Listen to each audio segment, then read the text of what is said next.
Yeah! Good afternoon! Tamo, pag nandito sa tabi ng puno, parang makakalimutan mo na na mainit. Iba talaga nagagawa ng puno kasi puno to eh, oh. Talagang yung mga yero, yung mga semento ng bahay, yung nag-absorb ng mga init.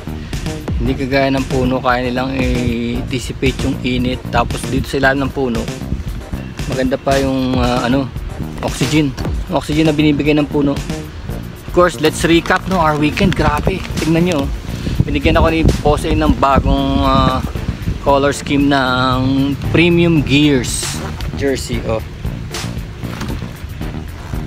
So ito naman ngayon yung color scheme na susuotin ko muna, no? Maganda rin to eh. Ito lang yung pinili ko, pero of course maraming designs ang Premium Gears. Tapos nagpapagawa na rin ako sa kanya nung sarili kong design out of my art, kasi gusto kong ilapit yung Premium Gears sa mga artist. Yung art nila pwedeng ilagay sa Premium Gears. So nagpapagawa ako nung akin, tapos bibili kagad ako ng 10 pieces. Pasusuot ko sa mga family ko muna, no? Aking unique art. That's the clown. That's the clown. So ganito, no, nung Saturday. Itong Saturday lang, weekend. Recap natin. Of course, sponsor ang Premium Gears nung event na meet and greet ni Goddess Moto and Lash Moto and Piper Moto. Tatlong lady riders na inantay namin sila sa Shell Buso-Buso kasi dumami na yung kanilang likes, yung kanilang followers sa Facebook. Si Lash Moto yata is around 300k and Goddess Moto is around 1 million, no? So nagpa-event so yun, first time ko silang na-meet. First time ko ring na-meet yung mga gang ng mga youngsters, ng mga young vloggers. Syempre ang pinunta ko doon si Boss A, si Boss Alan ng Premium Gears. Tapos first time ko rin mag-setup kami ng booth away from Mototown, no? Kasi ang lagi ko nakikitang setup is Mototown lang. Kami ngayon nag-setup kami sa Santa Maria, Laguna. Tapos first time din parang soft opening ng isang Alia Hotel and Resto. Parang may ang upcoming na parang malaking building doon, pero ngayon is parang gazebo lang muna, which kompleto naman. Meron silang small kitchen, meron silang parking, tapos meron silang nung time na yun na merong fruit shakes, buko, and meron ding beer and merong coffee. Kompleto na rin. Tapos overnight pa yata sila dun eh. Free camping ng time na yun. Kaya lang syempre hindi kami ready, no? Kala namin ride lang, no? Hindi namin alam na may overnight camping. And of course madilim dun sa area na yun ng Marilaki. Wala pang mga street lights dun, kaya kailangan talaga may grupo ka tsaka may lights kayo. Tsaka dala ko naman yung aking rescue bag, Marilaki rescue kit, dala ko. Kaya lang mag-isa lang ako, so si Boss ay nakakotse, so hindi kami pwede magsabay. At least may ilaw siya. So around 5:15 umuwi na ako, lumarga na ako, dahil alam ko magdidilim na eh. Alam ko pag madilim dun mahirap sa Marilaki pag madilim. Tapos yung ilaw mo syempre, di ba, liliko ka. Hindi naman lalo na siguro sa mga race bikes, no? Nauuna yung ilaw bago pagliko mo, di ba? Nauuna yung ilaw. Mauuna yung liko mo bago yung headlight mo, no? Kasi meron siyang fairings, no? Na dun sa fairings nakakabit yung light, yung headlight. Nakita ko nung tinesting ko yung RC200 ng KTM, ganun eh. Nakapang racing yung setup eh. Nasa fairing yung yung headlight eh. Kaya nakita ko pag liliko ka, mauuna kang lumiko eh, bago yung bike eh, bago yung ilaw eh. So that's one. So tapos syempre ang daming tao, dami namin, siguro more than 60 kami. Tapos daming bikes, yung mga tao rin sa Mototown. Tapos nandun yung tropa ng Axor, nandun din yung tropa ng mga sponsors. Tapos si X-Moto naglibre ng foods, no, for 30 people. And then na-meet ko rin si Upright Photography. Ako, kagaling Kagaling ng mga picture niya, upright photography. And then si Arpitic, namit ko rin sa Sabado na yun, si Arpitic. And of course si Boss A is vlogger din, no? Upcoming vlogger, Chipler Moto ang pangalan niya. And then si J Shots, JHE Shots, photographer, ang galing. Eto pa si Spin Shutter, grabe, shocking yung mga kuha nila. Tsaka alam mo, marunong ako tumingin kasi photographer din ako, business photographer ako, ano ako, product photographer. Pero 10 years back talagang ang laki ng bayad ng per day ng photoshoots, malalaki.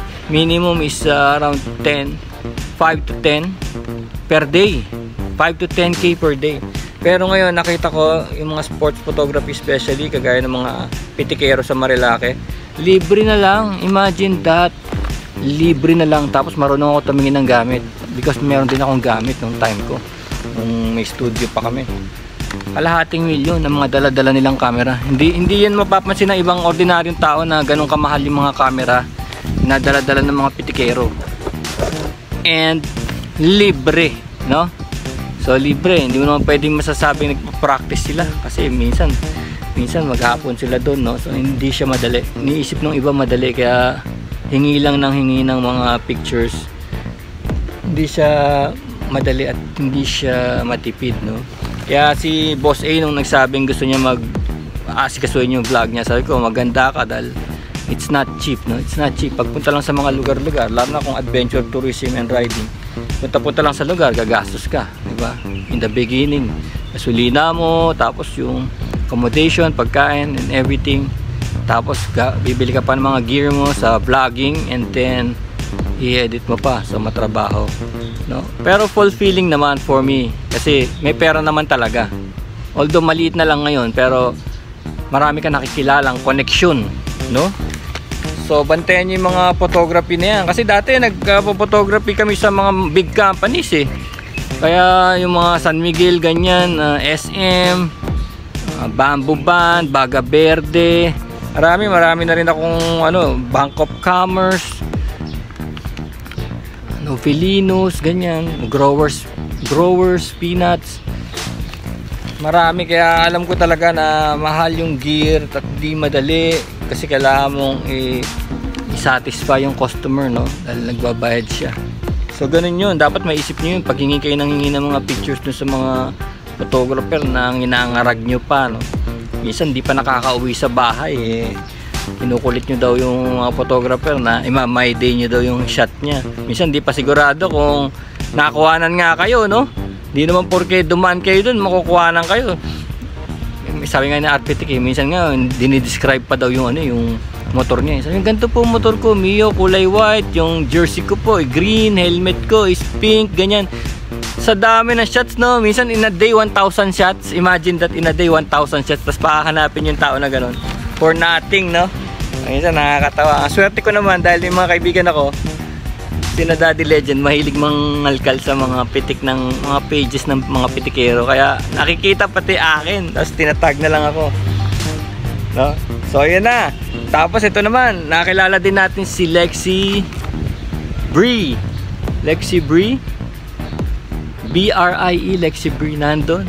Tapos si ANJ Moto, mga upcoming lady vloggers, moto vloggers, and parang okay na rin, parang mag-i-endorso din sila ng mga premium gears, apparel, no? So mabait si Boss A, kaya lagi ako nakabuntot kay Boss A, no? Marami nag-sponsor sa akin, pero minsan yung gelling ba, minsan pagkakursunada mo talaga yung mga tao behind the products, kahit saan pwede, no? Okay lang, walang problema, masaya, tsaka maraming connection, maraming kakilala, no? Kasi minsan yung market ko iba rin doon sa market na nila ng ibang tao, nila Boss A, no? Yung mga kasama ko sa premium gears, iba rin yung mga circles nila na gusto ko ring makita, no? Kasi sa akin syempre corporate, no? Yung mga target ko yung mga business owners, no, corporate. Sila naman yung talagang trending, yung mga nagte-trend, yung mga nagba-viral.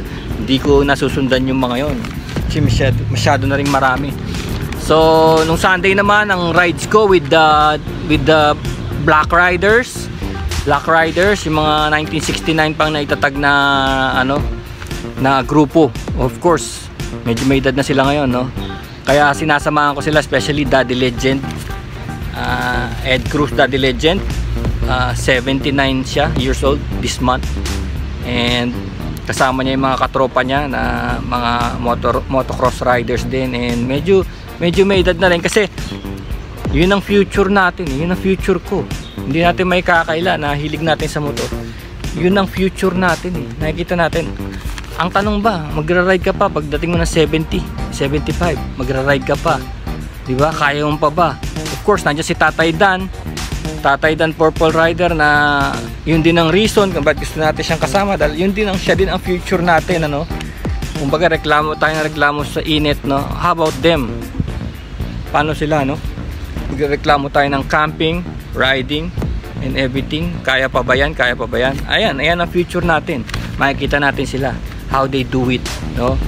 Usually is willpower, of course, love of life, love of motoring, and of course yung remaining days mo dito sa mundo, kung paano mo siya i-spend, no. Sabi nga nila, magbumukmuk ka ba, ano, sa isang tabi, sisihin mo ba mundo, pamilya mo, naiwan ka mag-isa, no, sa buhay, dahil sila syempre mga anak mo magkakaroon by that time, kanya-kanya na rin yung mga anak nila, may kanya-kanyang pamilya, because may iwan ka alone, ano. So ang gagawin mo, magmumukmo ka lang ba daw, o enjoy life and take it as it comes, no? Kaya kasama ko sila, kasi nararamdaman ko yun, yung wisdom na yun, yung wisdom. Kaya kasama ko Black Rider, may kasama pa kami Lerat Classico, mayroon kami kasamang Marahan Classico noong time na yun. Tapos of course punta kami sa BNK, so meron silang tinatawag doon na breakfast budbud mix, kasi di ba BNK is budbud ni Aling Galing, yan ang ibig sabihin ng BNK. Tapos doon meron budbud mix, talagang mix na lahat, na may lechon, may lumpia, may itlog, no? Tapos may sinangag, mix na talaga. Tapos merong kamatis, and ano pa yun, kamatis may gulay siyang kasama kaya nakakatuwa, complete meal. Tapos sabayan mo ng kape o sabaw, yun, budbud mix, ayos. It's around 160 pesos, sulit. Sabi nga nila mura nga, kaya siguro umasenso na yung BNK, malaki na yung building nila doon. And of course there's Boss Edsel Ride Academy, Mototown, yung pinaka head operator nila doon, nag-operations ng Mototown, si Sir Edsel Benko. So niyaya ako sa kanilang Gymkhana Riding Challenge on May 5. Sa totoo lang, yung knowledge doon sa Gymkhana Ride Academy, magagamit mo sa tunay na buhay. Unnoticingly, hindi mo napapansin na ginagamit mo na pala yung iyong Gymkhana ron sa mga cones. Magagamit mo yun sa tunay na buhay, sa kalye, evasive maneuvers. It will save your life, no? Sigurado ako sa'yo, kaya kumontak na kayo sa Ride Academy, mag-enroll na kayo for a minimal fee. It will save your life. Of course, that's it. Meron tayong Maiki, si Maiki. Tignan nyo yung vlog niya, Maiki. Ang pangatawag niya Maiki, pero ang spelling M-A-I-K-I, Maiki. Tignan nyo yung upcoming vlogger, magaling siya mag-vlog. Konti pa lang followers niya, pero bantayan nyo siya. Talagang maganda yung mga topics niya, and maganda yung way niya ng pag-e-edit and pag-ooperate, and maganda yung camera niya, maganda yung gear niya. Actually meron siya parang 360, meron siya parang yun na nauso, may 360. And of course, kailangan masigasig ka, tsaka lang mautak ka rin, at parang gagawa ka ng storyboard, no? Storyline. So nagagawa niya yun ng tama. Of course, nag KTM test ride din tayo. KTM test ride last Sunday, no? KTM Duke 200 and RC 200, same body, same engine. Yung isa may full, yung RC 200 is may full fairing, and yung Duke is naked. Somehow medyo mabigat, para siyang, alam mo na, Philippines yata yun eh, if I'm not mistaken. It's made in the Philippines. Parang hindi ko lang nakikita ko kasi ramdam ko na parang alam mo na yung Badja feel, makikita mo sa mga welding Badja feel, kasi yung tunay na yung 790 nila sobrang gaan. Isipin mo bigger CC pero sobrang gaan. Paano nangyari yon? Kasi ginagamit nila alloy sa mixture of metal, usually aluminum, zinc, no, magnesium, tapos yung chromoly, yung mga ginagamit sa mountain bike, chromoly alloy, yung mga matitibay na bakal pero magagaan. So nararamdaman ko rin yun sa mga high-end na bikes, yung 790, no, yung kanilang KTM 790. Nararamdaman ko yun pag sumasakay ako sa BMW, ganun kagagaan. Sipin mo, BMW 1100, 1300, mas mabigat pa yung motor ko. Mas mabigat pa yung motor kong 135. So, ibig sabihin talagang pinagaan nila yun. So yun. Tapos Axor, meron tayong vlog, diba last weekend lang yung Axor helmets, and then yung fat bike na 3 gulong na may motor, 3 gulong fat bike, tignan nyo. So yun. Tapos yung mga susunod naman natin, si Tatay Dan, meron tayong interview ni Tatay Dan, tsaka yung motor niya. Si Tatay Dan may meet and greet sa 26 o 28, sa Sunday 26, itong buwan na to, sa Cavite. Doon si Tatay Dan, tsaka si Purple Chick, kasi si Tatay Dan sa Purple Riders, isa si Purple Chick. So meron sila doon. Tapos May 2, 3 yan, pupunta naman kami sa Infanta. Hindi sa Pacific Ocean ng namin, kundi sa ilog ng Infanta. May ilog doon na malaki, marami na rin resort doon. So pupuntahan namin yan ang mga next. Okay, thanks for tuning in. Peace. Nakakasim na ako.